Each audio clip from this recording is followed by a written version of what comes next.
السلام عليكم ورحمة الله وبركاته. نحمد ونصلي على رسوله الكريم. أما بعد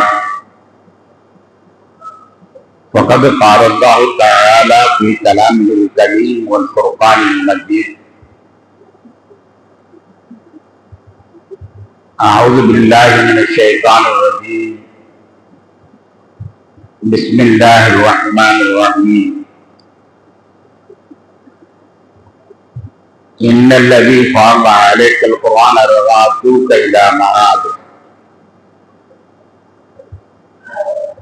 صدق الله مولانا العلي العظيم. اللهم صل على سيدنا محمد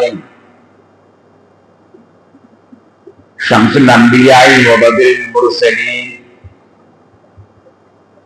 وكتب الأولياء وافتخار المتقين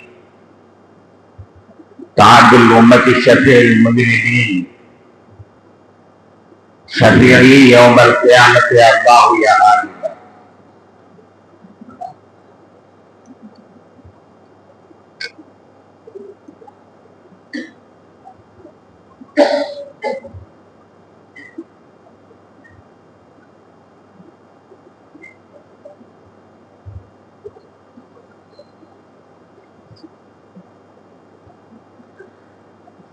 கண்ணியத்திற்கும் மிகுந்த மரியாதைக்கும் உரித்தான பெரியோர்களே, சகோதரர்களே, சிறப்பான துல்காதா மாதத்தில் நாம் வாழ்ந்து கொண்டிருக்கிறோம்.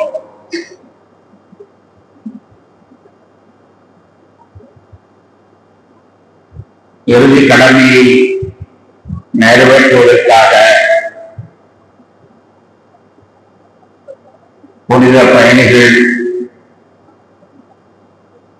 உலகமெங்கும்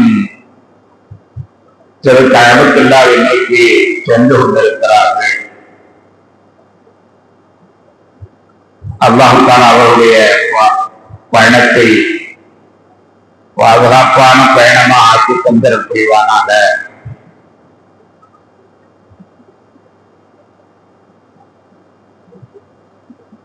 கரு அறையிலே குழந்தையை வைத்து பாதுகாப்பதை போன்று மக்கா, மதீனா, மினா, அரபா, முஸ்தலிஃபா எல்லா இடங்களிலேயும் இந்த புனித பயணிகளை எல்லாம் பாதுகாத்து சுகமாக தன்னுடைய தாயகத்திற்கு பிரவசிக்க செல்வானாக.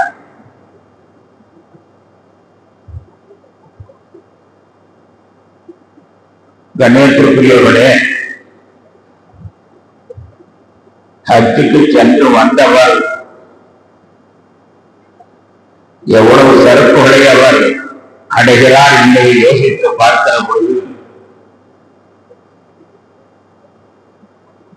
எனக்கு ஒவ்வொரு வீட்டிலையும் நடைபெறக்கூடிய ஒரு நிகழ்ச்சி தான் நினைவு போறது. அம்மாவிடத்திலே பெரிய மகன் சொல்லுவான், நீ சின்ன மகனுக்குன்னா என்ன வேணாலும் செஞ்சு கொடுக்கிறது, எனக்கு செஞ்சு தராத என்பதாக சின்ன மகனை பற்றி குறை சொல்லுவான். எப்ப பார்த்தாலும் சின்ன மகனுக்கே செய்து கொண்டிருக்கிறாய், எனக்கு என்னைக்காவது செய்து தந்தாயா என்று சந்தேகத்தை பார்த்தோம். அந்த தாய் சொல்லுவான், இல்லையப்பா, என்கிட்ட எல்லா பிள்ளையும் ஒண்ணுதானப்பா,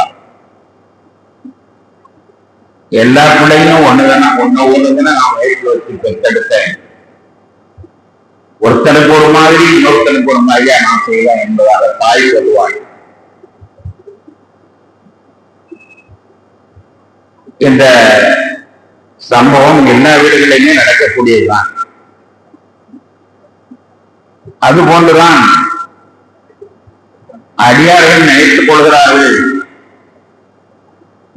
அல்லாஹ் அவனுடைய அடியார்கள் நபிமார்கள் போன்றவர்களுக்கெல்லாம் அல்லாஹ் நிறைய செய்யறான். எங்களுக்கெல்லாம் அவ்வளவு செய்யறதில்லை. அவங்க மேல மட்டும்தான் அவன் அருளாளனா இருக்கிறான். எங்க மேல மட்டும் அவ்வளவு தெளிவு உள்ளவனாக இருக்கிறது இல்லை என்று அல்லாஹ் மீது அடியார்கள் குறை சொல்வான். ஆனால் அவன் தன்னை பற்றி அறிமுகப்படுத்தும் பொழுதே அல்ஹம்துலில்லாஹி ரப்பில் ஆலமீன் அர் ரஹ்மான் அர் ரஹீம் என்றாலும் ஒன்று போல மூத்த பிள்ளைக்கு ஒரு மாதிரி இளைய பிள்ளைக்கு ஒரு மாதிரி என்றெல்லாம் பாகுபாடுபடுத்தக்கூடிய நல்ல அல்லாஹ் என்பதாக அல்லாஹ் நம்மை தன்னை பற்றி அறிமுகப்படுத்துவான். அது உண்மைதான். கற்றை கொண்டு யோசித்து பாருங்கள். சரிதான், ஆதம் பேசுறான் ஏற்கனவே ஒரு நபி, முதல் நபியும் கூட. அவர்கள் பாவம் செய்துவிட்ட பொழுது அந்த பாவத்தை மன்னிப்பதற்காக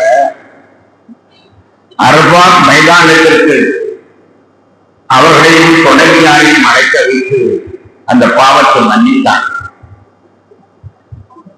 அந்த அரபாத்திலே அவர்களுக்கு முழு மன்னிப்பை வழங்கினான் என்று வரலாறு சொல்கிறது. அதை போன்று சாதாரண அடியார்களும் அவர்கள் செய்துவிட்ட பாவங்களுக்காக மன்னிப்பு கேட்கிற பொழுது அதே அரபாத் மைதானத்திற்கு அவர்கள் வரவழைத்து அதே அரபாத் மைதானத்தில் அந்த பாபா ஆதம் அலைஹிஸ்ஸலாம் அவர்களையும் அவ்வா அலைஹிஸ்ஸலாத்தையும் எவ்வாறு மன்னித்தானோ அதே போன்றே இவர்களை அங்கே மன்னிக்கின்றார். அவர்களுக்கு நபிமார்கள் வேறு மற்றவர்கள் வேறு என்றல்ல, எவ்வளவு அற்புதமான பாக்கியத்தை இவர்களுக்கு வழங்குகிறான். அந்த நபிக்கு மன்னித்த இடத்திலேயே வைத்து இவர்களை அழைத்து வந்து இவர்களுக்கு மன்னிப்பு வழங்குகிறார். அப்படி மன்னிப்பு வழங்குவதனால் என்ன கிடைக்கிறது? திருக்குர்ஆன் அற்புதமாக சொல்லும்.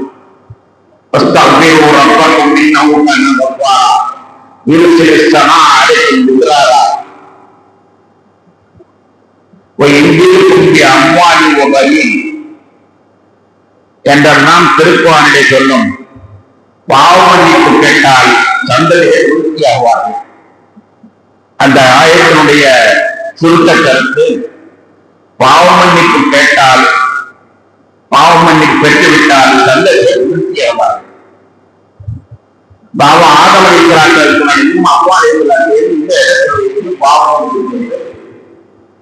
அவர் சந்ததிகளை விருத்தியாக்கிவிட்டான். எவ்வளவு விருத்தியாக்கினா இன்னும் பெற்றுக் கொண்டுதான் இருக்கிறார்கள், இன்னும் பெற்றுக் கொண்டுதான் இருக்கிறார்கள். உலகம் வரை பெற்றுக் கொண்டே இருக்கக்கூடிய ஒரு பெரிய விருத்தி, சந்ததி விருத்தி அல்ல அவருக்கு அளித்ததை போன்றே நம்மை போன்ற சாமானிய அடியார்களையும் அந்த இடத்தில் வந்து பாவத்தை மன்னித்து நம்முடைய சந்ததிகளுக்கு விருத்தி இவன் தருகிறான்.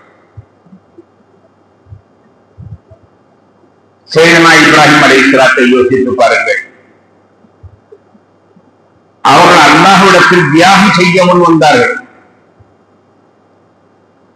தன்னுடைய மகனே வேண்டுமானாலும் அல்லாஹ்வுக்காக தியாகம் செய்ய அவர் தயாரானார்கள்.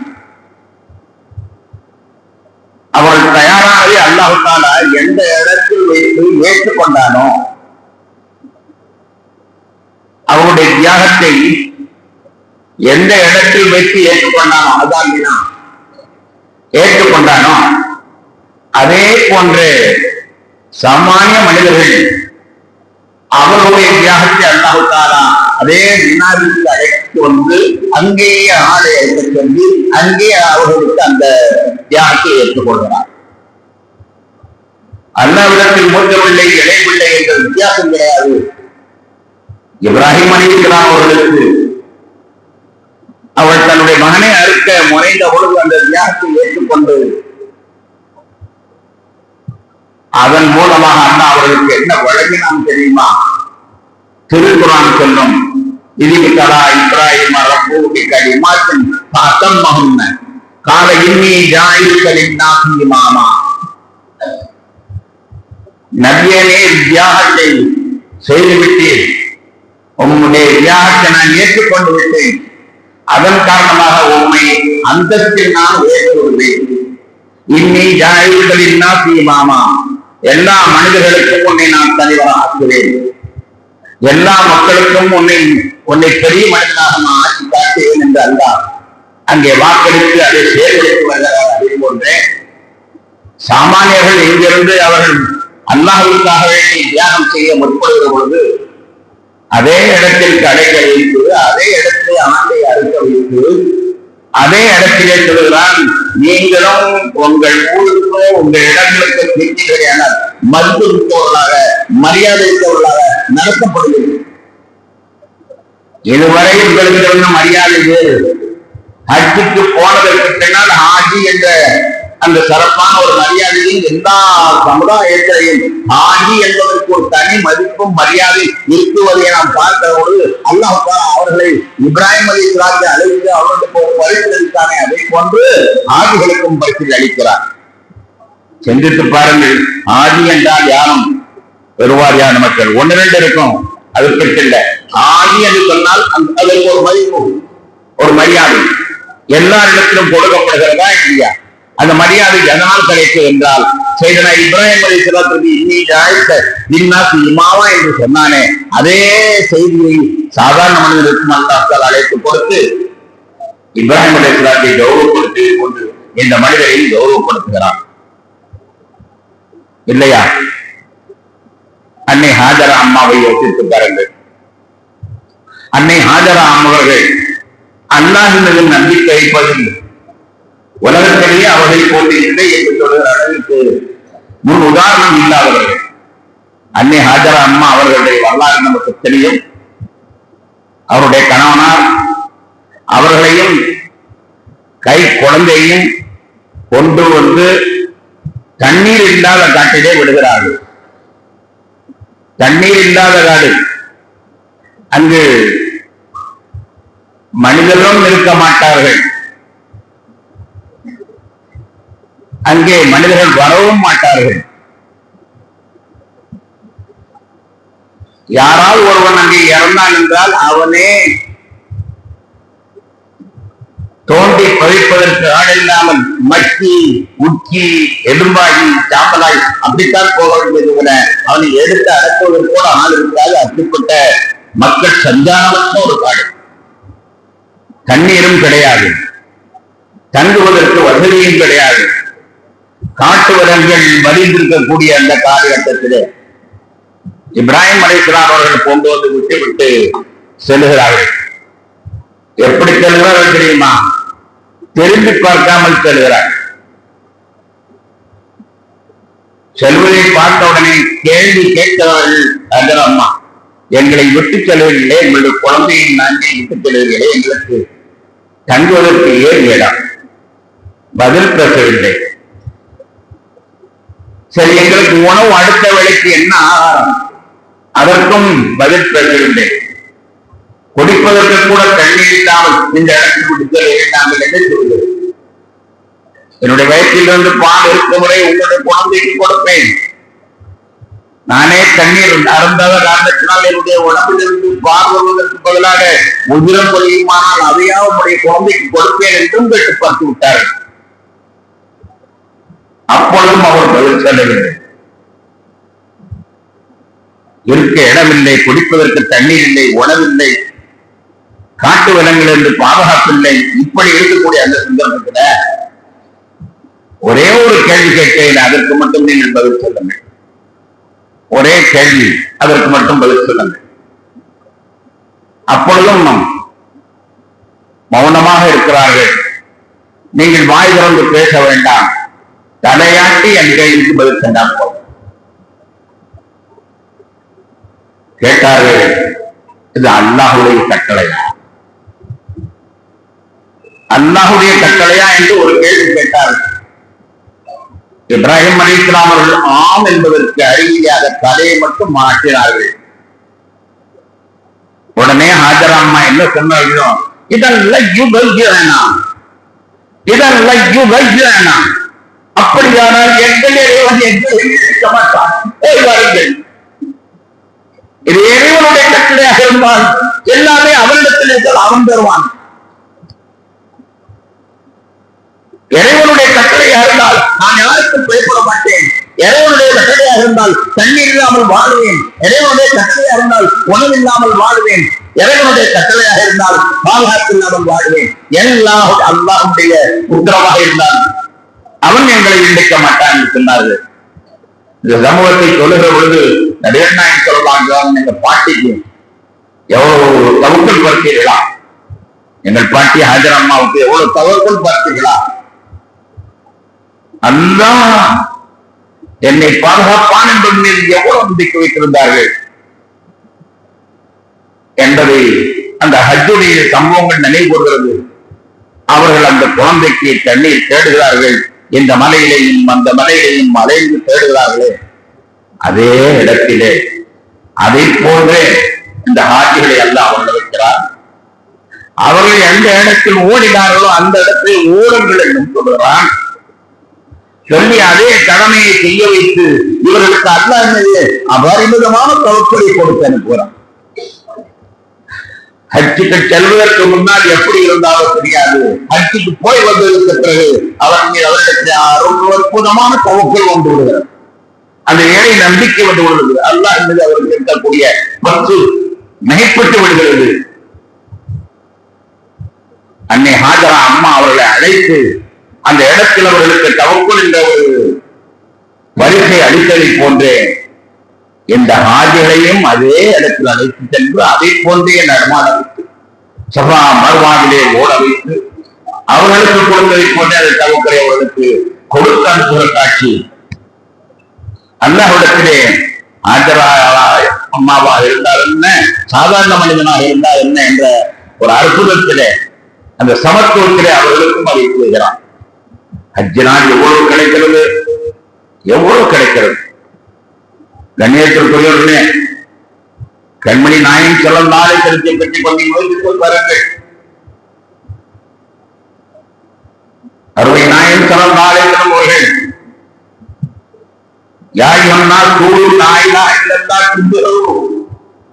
மக்களை லா இலாஹ இல்லல்லாஹ் என்று சொல்லுங்கள், வெற்றி பெற்று உயிர்களுக்கு சொல்லி பார்த்தார்கள். ஆரம்பத்தில் மக்கள் அவர்கள் பேச்சை ஏற்க முன்வரவில்லை.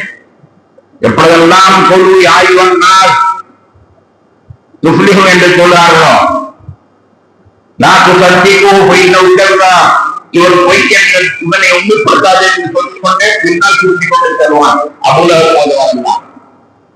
அந்த மாதிரி போட்டிகளுக்கு மத்தியிலே வாழ்ந்தார்கள். கடைசியில் ஒரு நாள் அவர்களை கொண்டு உறுதி என்று எல்லோரும் தீர்மானித்து விடுகிறார்கள். அவர் சிறந்த குடும்பத்தை சார்ந்தவர். அதனால் யாரா தனிநபர் கொண்டால் பழி என்றோ அந்த தனிநபருக்கு வந்துவிடும். ஊரே சேர்ந்து கொள்ள வேண்டும். திட்டம் வலுவாக போடப்பட்டது. அவன் இரவு தூங்கிக் கொண்டிருக்கும் போது ஒவ்வொரு வீட்டிலிருந்தும் ஒருவன் வந்து வாழ எண்ணி கொண்டு வீட்டை சுற்றிக் கொண்டிருக்கிறான். அந்த காலகட்டத்தில் நபிகள் நாயகம் ஸல்லல்லாஹு அலைஹி வஸல்லம் அண்ணா உத்தரவு பிறப்பித்தான், நீங்கள் மதீனாவிற்கு புறப்பட்டு செல்லுங்கள் என்று. அவர்கள் எழுந்து வெளியே வந்தார்கள். ஒரு குடி மண்ணை அள்ளி தூங்கினார்கள். எல்லோரும் கண்ணை கசிக்கிக் கொண்டிருக்கும் பொழுதே நபிகள் நாயகம் ஸல்லல்லாஹு அலைஹி வஸல்லம் வெளியாகிவிட்டார். வெளியானவர்கள் நேராக அந்த கஅபாவிற்கு சென்றார். காபத்துல்லாஹ்வுக்கு சென்றார். அவருடைய ஆசை கடைசியில் இருக்கிற தொழுவுக்கு செல்வோம், இங்கு வருவோமோ வரமாட்டோமோ தெரியாது. இந்த நாட்டை விட்டே அல்லாஹ் ஓடச் சொல்கிறான். எனவே 2 ரக்காத் தொழுது விட்டு செல்லலாம் என்று அவர்கள் 2 ரக்காத் தொழுது போகிறார்கள். அடைத்திருக்கிறார்கள். கேட்கின்றத்தில் சொன்னார்கள், கொஞ்சம் கதவை திறந்து விடுங்கள், 2 நிமிஷத்துக்கு தான் வந்தது. உஸ்மான் தல்ஹாத்தில் ஹஜ்ஜி என்பவர் இல்லை, கதவை திறக்க முடியாது என்று சொல்கிறார். ராத்திரில யாருக்கு நாங்கள் கதவை திறக்க மாட்டோம், அதுதான் எங்களுக்கு உத்தரவு என்று சொன்னார். சும்மா லேசா ஒரு கதவை திறங்க, நான் போயிட்டு 2 நிமிஷத்துல வந்துடுறேன், அதெல்லாம் திறக்க முடியாது.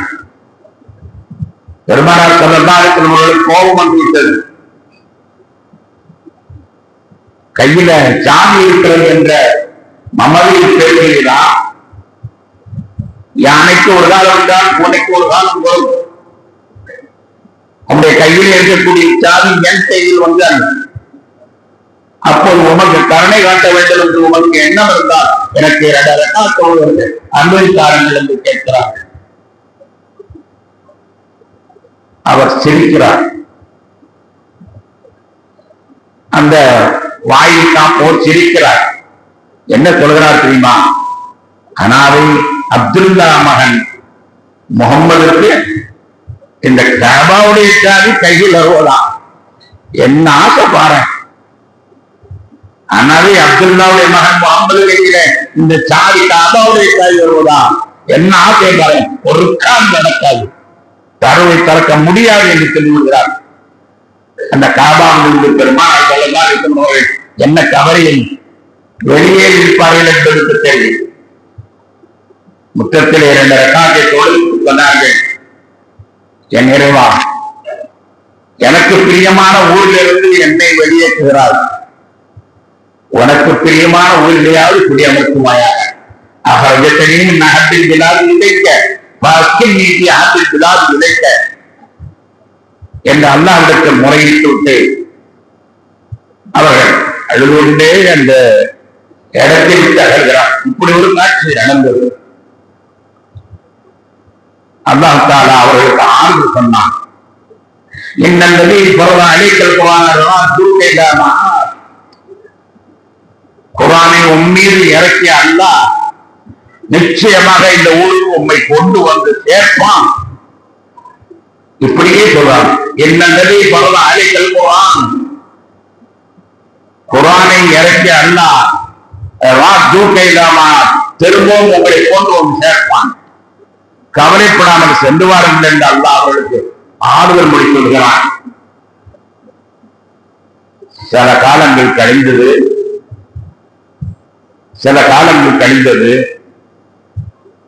அல்லாஹ் தஆலா அதே வாக்குறுதியை காப்பாற்றுகிறான். அதே காரணத்தில் நபிகள் நாயகம் ஸல்லல்லாஹு அலைஹி வஸல்லம் கையிலே ஆட்சி வருகிறது. 8 ஆண்டுகளிலே 8 ஆண்டுகளிலே அதே காரணத்தில் அவர்களுடைய கையிலே ஆட்சி வருகிறது.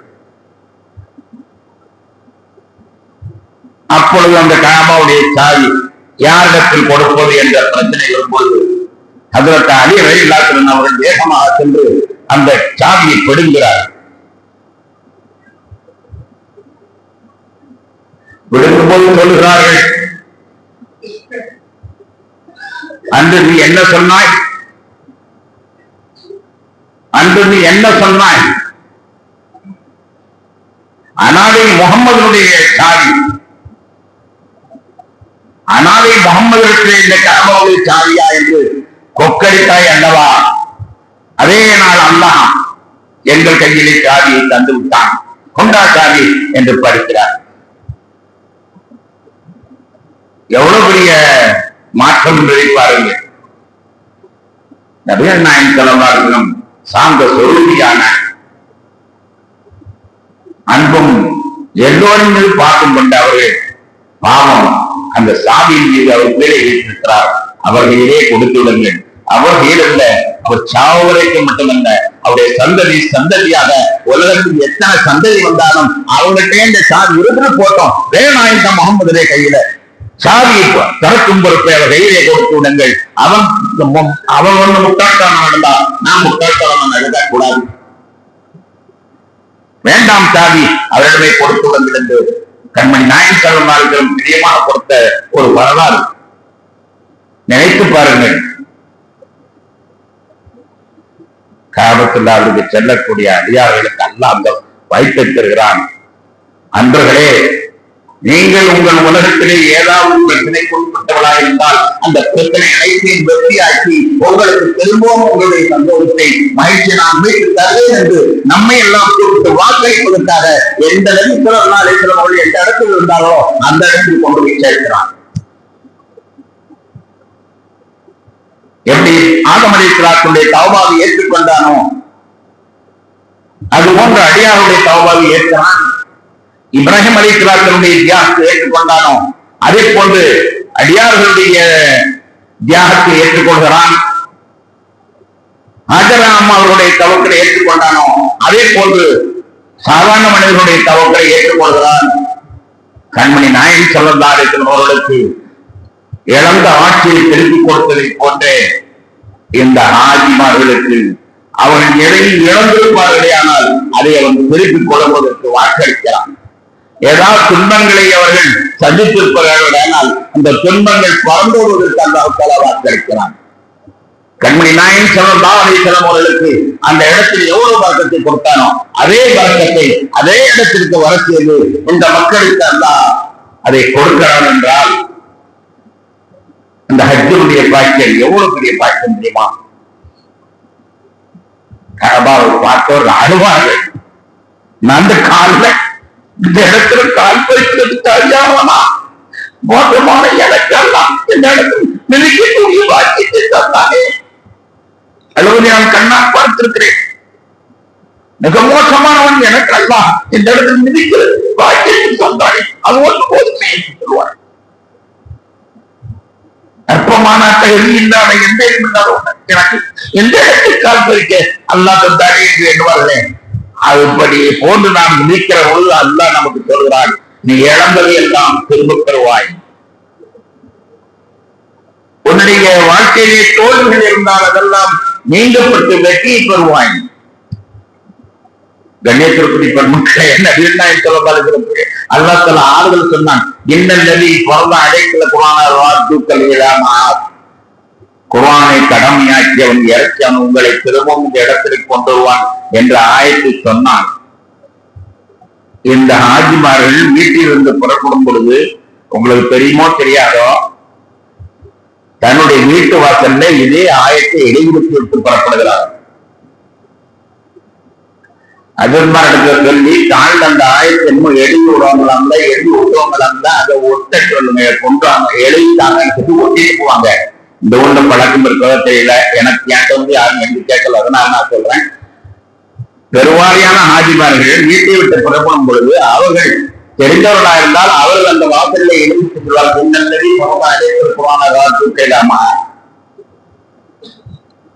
விவரம் தெரியாதவர்களா இருந்தால் அதற்கு இடத்துல அந்த சீட்டை எழுதி அந்த சீட்டை ஒட்டிடுவாங்க. எதுக்கு தெரியுமா? அந்த ஆயத்தை நினைவு கூறி கண்மணி நாயகம் ஸல்லல்லாஹு அலைஹி வஸல்லம் அவர்களுக்கு அல்லாஹ் கொடுத்த அந்த பெரும் பாக்கியத்தை எனக்கும் தர வேண்டும் என்பதை நினைவுகாட்டுவதற்காக வேண்டி அதே ஆயத்தை எழுதக்கூடிய ஒரு வழக்கம் உலகத்தில் இருந்து வருவதை நாம் பார்க்கிறோம். இப்படி ஹஜ்ஜுடைய கடமைகள் ஒவ்வொன்றையும் நீங்கள் பார்க்கிறீர்களானால் அல்லாஹ் நமக்கு இவ்வளவு பாக்கியங்களை தந்திருக்கிறானே என்று எண்ணி பெருமிதம் அடங்க அளவிற்கு அந்த பாக்கியங்கள் நிறைந்து வழிகின்றன. அவைகளெல்லாம் சுமந்து கொண்டுதான் திரும்பி வருகிறார் புனித பெண் கண்மணி நாயகம் ஸல்லல்லாஹு அலைஹி வஸல்லம் அவருடைய ரவுலால். கண்மணி நாயகம் ஸல்லல்லாஹு அலைஹி தன்னுடைய ரவுலாலுக்கு சென்று அந்த 40 வக்துகள் தொழுகிறார்கள். தொழுவது கடமை அல்ல, 40 வக்துக்கு தொழுவது கடமை அல்ல. ஆனால் நபிகள் நாயகம் ஸல்லல்லாஹு அலைஹி வஸல்லம் சொன்னார்கள், யார் என்னுடைய பள்ளிவாசலில் ஜமாத் விடாமல் 40 வக்துகளை வழமையில் தொடராக தொழுது வருகிறாரோ அவருக்கு அல்லாஹ் தஆலா முனாஃபிக்தனத்தில் இருந்து விடுதலை அளிக்கிறார். அவர் ஒரு காலமும் முனாஃபிக்காக ஆக மாட்டார். ஈமான் அவருக்கு கடைசி வரை உறுதியாக இருக்கும். எந்த ஆட்டங்களுக்கும் அவர் ஆட்டம் காண மாட்டார். ஈமானிலே அவர் உறுதியாக இருப்பார். முனாஃபிக்தனத்தை விட்டு அவருக்கு விலக்கு அளிக்கப்படும். இரண்டாவதாக கட்டாயமாக அவருக்கு என்னுடைய சிபாரிசு கிடைக்கும். மறுமையிலே அவருக்கு என்னுடைய சிபாரிசு கட்டாயமாக கிடைக்கும். என்னிடத்தில் ஒன்று மீட்டார், என்னுடைய தர்பாரிலே வந்து 2 என்று சொன்னார் என்று மதிப்பு கொடுப்பதற்காக வேண்டி என்னிடத்தில் அவர் வந்தார் என்பதற்காக வேண்டி நான் மறுமையிலே அவர் நிற்கும் இடத்திற்கு தேடி சென்று அவருக்கு நான் சிபாரிசு செய்தேன். மர்ம சாதாரண விஷயம் இல்லை.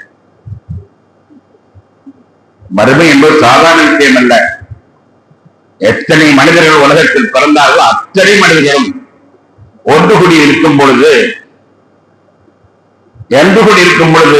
ரசூலுல்லா எங்க நிக்கிறாங்க தேடி கூட்டி போக முடியுமா? எனக்கு ஒரு நினைவுக்கு வருகிறது.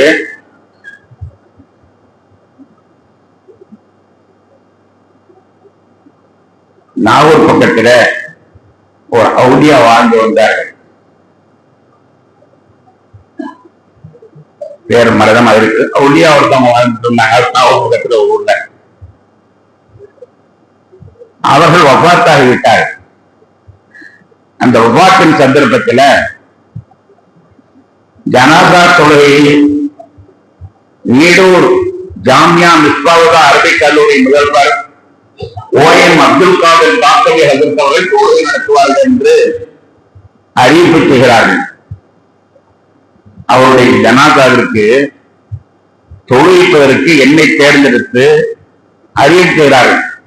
நீடூர் ஜாமியா மிஸ்பாவுல்லாவுடைய முதல்வர் OM அப்துல் காதர் ஹஜரத் அவர்கள் தொழுவிப்பார்கள் அறிவிக்கிறாங்க. ஆனா நான் கூட்டத்தினுடைய அந்த கடைசியில் நினைக்கிறேன். வழி விட்டு வந்தாலும் கூட போய் சேர முடியாது. நெருங்கி பார்த்த போக முடியல. கடைசியில் வேற யாரோ தொழுவித்தார்கள். எதற்கு சொல்ல வேண்டாம், சாதாரண ஒரு ஜனாதா தொழிலேயே நம்ம ஒரு ஆளை போய் அடைவது என்பது முடியாத ஒரு காரியம். ஜனாதா தொழிலேயே ஒருத்தரை போய் நம்ம சந்திப்பது இவ்வளவு பெரிய கூட்டத்தை எப்படி நான் நகர்ந்து செல்வது? எனக்கு அது ஒரு பெரிய பாக்கியம் கிடைத்தது. மஞ்சக்கொல்ல பாவான்னு பேரு சொல்லுவான். மஞ்சக்கொல்ல பாவா என்று ஒரு இறையினர் சொல்வான்னு கொண்டிருந்தார். அவருடைய வஃபாத்தின் பொழுது நான் தான் தொழுவிப்பேன் என்று அறிவிக்கிறார்கள். ஆனால் நான் போய் சேர முடியவில்லை. கடைசியில் நான் தொழுவிக்கல, யாரோ தொழுவிச்சா அந்த பாக்கியம் எனக்கு கிடைக்கல. நான் இங்கே சொல்ல வந்தது தெரியுமா?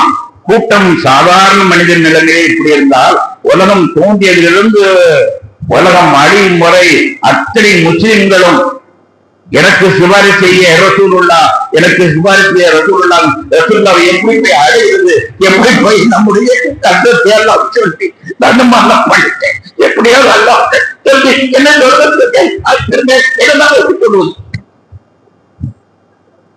என்று தடுமாறுகிற சந்தர்ப்பத்தினே ஹாஜிமார்கள் கவலைப்பட வேண்டாம். நபிகள் நாயகம் சொல்வார்கள், நான் தேடி வந்து உனக்கு சிபாரிசு செய்கிறேன். என் பள்ளிவாசலுடைய 40 நாள் நீங்கள் தொழுவீர்களானால் உங்களுக்கு நான் நாடி வந்து சிபாரிசு செய்வேன். தேடி வந்து உங்களை பிடித்து நான் சிபாரிசு செய்வேன். என்ன நீங்கள் தேட வேண்டாம். மூன்றாவது சொல்வார்கள், யார் நபிகள் நாயகம் ஸல்லல்லாஹு அலைஹி வஸல்லம் ரவுலாவிலே 40 நாள் தொடர்ந்து கொள்வார்களோ அவர்களுக்கு துர்மரணம் ஏற்படாது. எந்த மாதிரி துர்மரணமும் ஏற்படாது. ஆபத்துக்களில் அவர் இறக்க மாட்டார். 3 தாக்கீதுகளை, ஒரு பெரிய பாக்கியங்களை இப்ராஹிம் அலைஹிஸ்ஸலாத்திற்கு அல்லாஹ் தஆலா நீ பெரிய மனிதர் என்ற பெயரை பெறுவாய் என்று சொல்லி அனுப்பினான். ஆதம் அலைஹிஸ்ஸலாத்திற்கு நிறைய குழந்தைகள் சந்ததிகள் பெருத்து வாழ்வலாம் என்று சொன்னான். செய்தனா ஆஜரா அம்மா அவர்களுக்கு உன்னுடைய சந்ததி செல்வந்தர்களாக வாழ்வார்கள், உன்னுடைய சந்ததி செல்வந்தர்களாவார்கள். ஆஜரா அம்மா அவர்களுக்கு அவர்கள் கொண்ட தவக்குலின் காரணமாக அவருடைய சந்ததிகள் செல்வந்தர்களாக வாழ்கிறார்கள். என்றும் செல்வந்தர்கள் தான். சவுதி என்று சொன்னாலேயே, மக்காவாசிகள் என்று சொன்னாலேயே அவர்கள் எல்லாம் பணக்காரர்கள் தான் என்ற எண்ணம் நமக்கு இருக்கிறதோ இல்லையோ, அதுதான் உண்மையாக நடந்து கொண்டிருக்கிறது. அந்த சந்ததிகள், அந்த மக்காவுடைய சந்ததிகள் செல்வந்தர்களாகத்தான் வாழ்ந்து கொண்டிருக்கிறார்கள். எத்தனையோ காலங்கள், எத்தனை யுத்தங்கள், எத்தனையோ பிரச்சனைகள் எதுவெல்லாம் இருந்தாலும் கூட அவர்கள் பணக்காரர்கள் என்ற எண்ணம் நம்மிடத்தில் இருக்கிறதா? அது காரணம் என்றால் ஹஜர் அம்மா அவர்களுடைய அந்த தவக்குலின் மூலமாக பார்க்காது. அந்த வரக்கத்தை அல்லாஹ் தஆலா ஆஜிகளுக்கு தருகிறான். அதே போன்றே கண்மணி நாயகம் ஸல்லல்லாஹு அலைஹி வஸல்லம் அவருடைய வாழ்ந்த காலத்தில் அந்த இடத்தில் நாம் நின்ற காரணத்தினால் நமக்கு தோல்விகளிலிருந்து வெற்றி அல்லாஹ் திருப்பி தருகிறார். கண்மணி நாயகம் ஸல்லல்லாஹு அலைஹி வஸல்லம் ரவுலாவை தொழுவதன் காரணமாக முனாஃபிக்தனம் என்பது உங்களை விட்டு மகளுகிறது. இரண்டாவதாக நான் அவர்களுக்கு உங்களுக்கு தேடி வந்து சிபாரிசு செய்வேன். மூன்றாவதாக துர்மரணத்திலிருந்து நீங்கள் பாதுகாக்கப்படுகிறது. அல்ஹம்துலில்லாஹ் சென்ற ஆஜிமார்கள் எவ்வளவு பேர் பாக்கியத்தை பெறுகிறார்கள். நிச்சயமாக சென்ற அத்திரைகளுக்கும் அந்த பாக்கியம் இருக்கிறது. நீங்கி போகக்கூடியதல்ல இது. தேர்தல் வாக்குறுதிகளும் அல்ல இது. நிச்சயமாக அல்லாஹ் தஆலா அதை எந்தெந்த ஆஜிமார்கள் அவர்களுக்கெல்லாம் இந்த பாக்கியத்தை அல்லாஹ் தஆலா கொடுத்து கொண்டுதான் இருக்கிறான். செல்லக்கூடியவர்களுக்கும் வரக்கூடியவர்களுக்கும் அந்த பாக்கியத்தை கொடுப்பான். எனவே அந்த பாக்கியத்தை பெறுவதற்காக வேண்டி நாம் எல்லாம் ஆசைப்பட வேண்டும், அதற்கான முயற்சியில் ஈடுபட வேண்டும், அந்த பாக்கியத்தை பெற வேண்டும். நல்ல அருள் புரிவானாக. வாகனம் தாவானாகி இந்த 2000 ஆகமி. அஸ்ஸலாமு அலைக்கும் வரஹ்மத்துல்லாஹி வபரகாத்துஹு.